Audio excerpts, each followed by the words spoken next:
Well, I think it's a good thing for our traditional neighborhoods, which we have developed as such. And you know, we started getting complaints about this back in 2015, when before I even know this activity was taking place, before I even knew there was such an industry of short-term rental and getting that online, and I didn't know it was even going on here.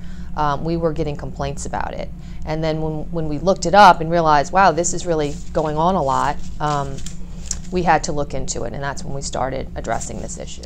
Well, at the end of the day, the property that you own as a homeowner is zoned residential, for residential use. And what I believe is that the people who engaged in this activity took their residential property, and we recognize it as such, and turned it into a commercial enterprise.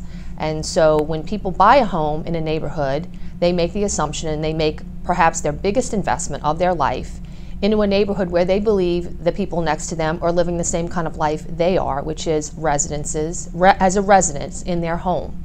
And this changed that whole dynamic without us even knowing about it. Absolutely, visitors to our area are very important, but we have lodging, we have appropriate lodging for places, we have wonderful hotels, and people are going to spend money. We always want people to spend money in Jefferson Parish, but what we know and what we're very proud of in Jefferson Parish is our stable neighborhood base for families. That's how I grew up here, that's how many people grow up here, that's how generations of people have looked at this.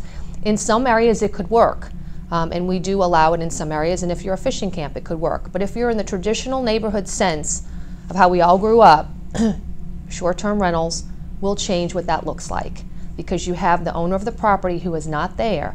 And the part about this that's difficult is that you have some really good operators who are really respectful of the neighborhood, using this as a source of income. And again, in like a lot of scenarios, you have the good people that suffer for the bad. And that's this case here. And we did have a lot of people come up to speak at many council meetings, and there was no doubt in my mind that they ran very good operations. And if everybody ran operations like that, we never would have gotten the complaints in the first place.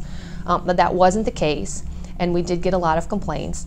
And as a homeowner myself, I'm going to tell you, I want to know who lives next to me. I want to know who's there. I want to know the people around me. And if you told me that different people were going to be in and out next to me on a weekly basis, I just wouldn't like that as a homeowner, and I would feel like something changed after I moved into my house. After I purchased my house, the government let something change.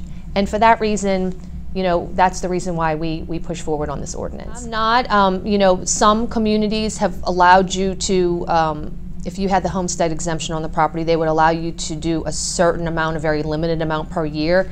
Enforcement on that would be extremely difficult. And then you have the issue of, is that the taxpayer's burden? Is that we as taxpayer is that what we're supposed to be doing with our resources?